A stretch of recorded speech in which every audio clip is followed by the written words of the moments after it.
বর্তমানে বাংলাদেশের বগুড়ার এই ঘটনাটি সত্যি সবার মনকে একেবারে মর্মাহত করে তুলেছে। আমরাও সত্যি অনেক কষ্ট পেয়েছি। এই ভিডিওটি দেখেনি এমন কেউ আছে বলে আমার মনে হয় না, যার চোখের জল পড়েনি এমন কোনো মানুষ আছে বলে আমার মনে হয় না। এই রথের দিনটি, সুন্দর দিনটি কিভাবে শোক দিবসে পরিণত হলো সত্যি বোঝা খুব কষ্টকর হয়ে যাচ্ছে। এদিন সকাল থেকে আমরা সত্যি খুবই আনন্দ করেছি, যেহেতু আমাদের বাড়িতে রথ ছিল। আর তারপরে মুহূর্তে যখন ঘটনাটা আমরা সবাই জানতে পারলাম নেট মাধ্যমে, চোখ দিয়ে জল থামছিলই না। আর যদি আমাদের সাথে এই ঘটনাটা ঘটতো, তাই বলছি যারা যারা এই রথের সাথে যুক্ত থাকো সবসময় একটু সচেতন থাকার চেষ্টা করবে। আর আমার পরিবারেও এই রথ যেহেতু পালন করা হয়, তাই আমার পরিবারের মানুষদেরকেও আমি এরপর থেকে আরও বেশি সচেতন থাকার জন্য অনুরোধ করব তাদের কাছে। আমরা যথেষ্ট সচেতনতা পালন করি, তার সত্ত্বেও এরকম ঘটনার সম্মুখীন আমাদেরকে হতে হচ্ছে। তাই যাতে আরও সচেতন থাকা যায় সেরকম চেষ্টা আমি আমার ফ্যামিলির লোকেদের সাথে আলোচনা করব যাতে থাকা যায়। তো দেখো এখানে কি মর্মান্তিক একটা দৃশ্য, এই ঘটনাটি আমাদের সবার সাথেই হতে পারত। তো বন্ধুরা, সকাল সকাল আমি চলে এসেছিলাম। সেই দিনটা আমাদের কাছে যেহেতু প্রচণ্ড আনন্দের ছিল, তাই সকাল সকাল আনন্দের সহিত প্রায় নাচতেই চলে এসেছিলাম আমি আর দিয়াং। দিনটিতে একটা খারাপ ঘটনা ঘটেছিল, কিন্তু আমার সাথে যে সুন্দর মুহূর্তগুলো ঘটেছিল এবার তোমাদের সাথে আমি সেটাই শেয়ার করব। তো বন্ধুরা দেখো, এখানে দিয়াং কিন্তু ছুটতে ছুটতে ও দিদুনের কাছে চলে এসেছিল, যেখানে আমাদের পুজোর আয়োজন হচ্ছিল। এসে সঙ্গে সঙ্গে আমি আমার জগন্নাথ দেবের দর্শনে চলে এলাম।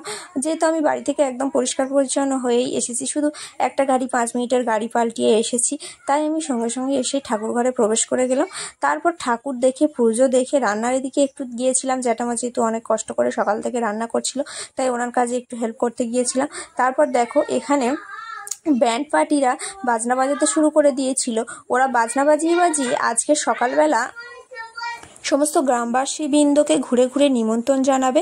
তো সেজন্য ব্যান্ড এবং মোটু পাতলু যেসব এখন কার্টুনগুলো হয়, তো সেই কার্টুনগুলো সেজে ওরা বার হওয়ার চেষ্টা করছিল। তো দেখো এখানে বাজনাটা বেশ সুন্দরই লাগছিল। তারপর যখন ওরা বার হয়ে গেল, আমার একটু খিদে পেয়ে গিয়েছিল। এসে দেখলাম ডাল হয়েছে, আর এখানে চাটনি হয়েছে, আর কুমড়ো পটল আলু দিয়ে একটা তরকারি হয়েছে, ছোলা দিয়ে, আর একটা হয়েছে সয়াবিনের তরকারি। তো এই তরকারিগুলো, আর হয়েছে পাঁপড় ভাজা। তো এই তরকারিগুলো মানুষদেরকে পরিবেশন করতে হবে যারা ব্যান্ডের জন্য এসেছিল। তাছাড়াও যারা রথ সাজাচ্ছিল সবাইকে কিন্তু আজকে দুপুরে এখানে খাওয়া দাওয়ার ব্যবস্থা হয়েছে। দুবার ভাত হয়ে গিয়েছে, তারপরেও একবার ভাত বসানো এখানে হয়েছে। তো জ্যাঠামা বললো একটু জালটা ঠেলে দে, আর রান্নাটা দেখতো। আমার এদিকে একটু রান্না দেখলাম। তারপর ভাতটায় যেহেতু একটু কম পড়ে গিয়েছিল, শেষে ওই ভাতটা বসাতে হয়েছিল। তারপর সবাইকে আস্তে আস্তে খেতে দেওয়া হচ্ছিল। এখানে দেখো সবাইকে খেতে দেওয়া হয়ে গেছে, আর আমার জেঠু সমস্ত কিছু পর্যবেক্ষণ করছে। একদম ওনার সব কিছুতে একটু চোখে চোখে রাখা দরকার। আর এদিকে ঠাকুরের আরাধনায় যেসব আমাদের বাড়ির আত্মীয়রা এসেছিলেন, আর মা তো সারাক্ষণ ঠাকুর ঘরে কাজ করতে ব্যস্তই ছিল। তো দেখো এখানে কিন্তু ঠাকুরের আরাধনা হচ্ছে খুব সুন্দরভাবে। আর ইলেকট্রিক নিয়ে সত্যি কিছু বলার নেই। আজকেরটা দিনে ইলেকট্রিসিটি ছাড়া সত্যি একদম মানুষ অচল, আমরা অচল, সবাই অচল। তাই ইলেকট্রিসিটি নিয়ে আর এক্সট্রা করে কিছু বলার নেই। এত কিছুর পর সবাই মিলে রেডি হলাম, জগন্নাথ দেবকে এবার নিয়ে যাওয়া হবে আমাদের রথে তোলার জন্য। তো দেখো এখানে জগন্নাথ দেবকে মা কোলে করে তুলে নিয়েছে রথে নিয়ে যাওয়ার জন্য। দেখো এখানে আস্তে আস্তে কিন্তু আমাদের রথের চাকায় দেওয়ার জন্য যে হলুদ জল করতে হয় সেটা নিয়ে নেওয়া হয়েছে। আর আমার এখানে বালতিতে জল নিয়ে নিয়েছি আমি। রাস্তাতে এরকম জল ছড়া দিয়ে তারপরে ভগবানকে সবসময় নিয়ে যাওয়া হয়। তো সেই জন্য দেখো এখানে আমার পিসি সবাই কিন্তু আমরা রেডি হয়ে একদম বার হয়ে পড়েছি। আর জ্যাঠামা এখানে যে হলুদ গোলা জলটা সেটা উনি হাতে করে নিয়ে নিয়েছে রথের চাকায়, এবং রথের যে ঘোড়া থাকে তার পায়ে দিতে হয়। দেখো এখানে আমাদের রথটা কিন্তু প্রথমের লুকে তোমরা দেখেছিলে একরকম, আর এখন কিন্তু সুন্দর করে সাজানো হয়ে গেছে। আর প্রচুর প্রচুর প্রচুর পরিমাণে এবারে রথে লোক জড়ো হয়েছে, একদম অবিশ্বাস্য। আগেও 2 বছর ঘটেছে এই রথ, কিন্তু এত লোক জমেনি। তারপরে আমি আমার বৌদি মিলে দেখো কিছু ফটো তুলছিলাম। তো রথের সামনে দেখো আমাদের সাজগোজটা, তারপর রথের টান। দিয়াঙ্ক, আমি, আমার মা সকলে মিলে রথে, আমার দিদিমা সকলে মিলে রথে সুন্দর করে টান দিলাম। তারপর রথের দড়ি ধরে ধরে আমরা যাচ্ছিলাম। যেতে যেতে আমি কিন্তু এক সাইড হয়ে এলাম দিয়াংকে নিয়ে, যেহেতু রাস্তার ওপার থেকে যাওয়া হচ্ছিল। আর এদিকে প্রসাদ হিসেবে দেওয়া হচ্ছিল বোঁদে আর বাতাসা, সব প্লেটে প্লেটে করে দেওয়ার জন্য একদম তৈরি করা হচ্ছিল। আর এখানে দেখো আমি বক্সের একদম প্রায় সামনেই চলে এসেছিলাম। আর তারপর প্রসাদ বিতরণী করছিলাম আমরা সবাই মিলে, সবাই কম বেশি, মা, আমি, বৌদি সকলে মিলে কিন্তু ভগবানের জন্য প্রসাদ বিতরণী, ভগবানের যে প্রসাদ সেটাকে রাস্তায় বিতরণ করতে করতে যাচ্ছিলাম। আর আমি এখানে দেখো চুলে সুন্দর করে ফুল দিয়ে একদম খোঁপা করে নিয়েছিলাম। এরকমভাবে ফুল দিয়ে আমি সত্যি আগে খুব একটা সাজিনি, বাট আজ যেহেতু ফুলগুলো ছিল বাড়িতে আর খুব ইচ্ছা হচ্ছিল সেইভাবে সেজেছিলাম। আর প্রসাদ দিতে দিতে সবার হাতে যাচ্ছিলাম, সবাই সব কিছু মিলিয়ে একটা মজা আনন্দ খুবই হচ্ছিল। তাই মানে এরকমভাবে প্রসাদ বিতরণ করা সত্যি আমার খুব ভালো লাগছিল আর কি। দেখো এখানে প্রচুর পরিমাণে লোক কিন্তু জড়ো হয়েছিল রথ দেখার জন্য। এছাড়াও রথের সাথেও প্রচুর প্রচুর মানুষ হেঁটে হেঁটে যাচ্ছিল, রথের যে প্রণামী দিতে হয় প্রণামী দিচ্ছিল, এছাড়াও নমো করছিল। তারপর দেখো এখানে আমি, বৌদি প্রসাদ দিতে দিতে যখন এগিয়ে যাচ্ছিলাম, যারা আমাদের লাইনে ছিল তাদেরকে প্রসাদ দেওয়া হচ্ছিল না।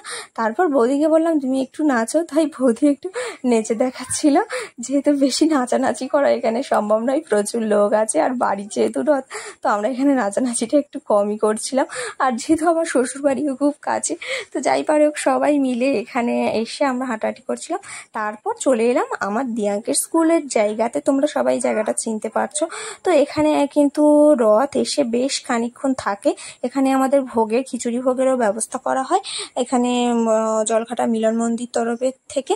আর এখানে এসে দেখো মোটু পাতলু, পুলিশ, মোটু পাতলু না সরি, গোপাল ভাঁড় এবং তার ওয়াইফ সবাই মিলে কিন্তু খুব নাচানাচি করছিল। এবং গোপাল ভাঁড় এবং তার ওয়াইফ পরে কিন্তু বাড়িতে গিয়ে, গোপাল ভাঁড়ের যে ওয়াইফ সেজেছিল সে খুবই অসুস্থ হয়ে পড়েছিল, রাতে কিছু খায়নি দায়নি, বাড়িতে চলে গিয়েছিল। তারপর এখানে দেখো আমরা সবাই এখানে দাঁড়িয়েছিলাম। আর এটা তো দিয়াঙ্কের স্কুল, তোমরা আগের ভিডিওতে দেখেছো। এখানে কিন্তু দিয়াং স্কুলে আসে, সেখানে আমাদের খিচুড়ি ভোগের ব্যবস্থা করেছিল। ওখানে দেখো বড় একটা কড়াইতে করে খিচুড়ি ভোগ করা হচ্ছিল। তারপর দেখো আমি বসে খাচ্ছিলাম, ওদিকে আমার কর্তামশাই পিছনে দাঁড়িয়েছিল। আর সবাই এখানে কিন্তু খিচুড়ি ভোগ খাচ্ছিল। দেখো সবাই আবার হাই হ্যালো হেনো তেন করছিল। খিচুড়ি ভোগটা জাস্ট মারাত্মক ছিল, অসাধারণ ছিল। যত কিছু খাই না কেন ভগবানের খিচুড়ি ভোগের মতো জিনিস অমৃত বলতে গেলে আর কোথাও নেই। তারপর অত হাঁটতে পারবো না বলে দিয়াঙ্কের বাবা আমাদেরকে বাইকে করে বাড়িতে দিয়ে আসলো। আবার অতটা মানে যতটা পরিমাণ হেঁটে এসেছি ততটা পরিমাণ হেঁটে আবার বাড়িতে ফিরতে হতো, সেজন্য দিয়াঙ্কের বাবা কি করলো আমাদের বাড়িতে নিয়ে আসছিল। তখন বললো কিছু খাবে, তারপর আমরা চলে গেলাম টেস্টেন্ট বাড়িতে। সেখান থেকে দুটো পেস্ট্রি নিলাম, একটা দিয়াঙ্ক এবং একটা বনির জন্য। তো এগুলো আনার পরে দিয়াঙ্কি এগুলো সব খেয়ে নিচ্ছিল। তারপর বাড়িতে এসে দেখো এখানে দিয়াঙ্ক একটা ভিডিও করছিল, যেখানে ওর বনি ও সকলে মিলে নাচানাচি করছিল, খেলা করছিল। আর ভিডিওটা এখানেই শেষ করছি বন্ধুরা, ভালো লাগলে অবশ্যই লাইক করবে আর তোমরা অবশ্যই কমেন্ট করে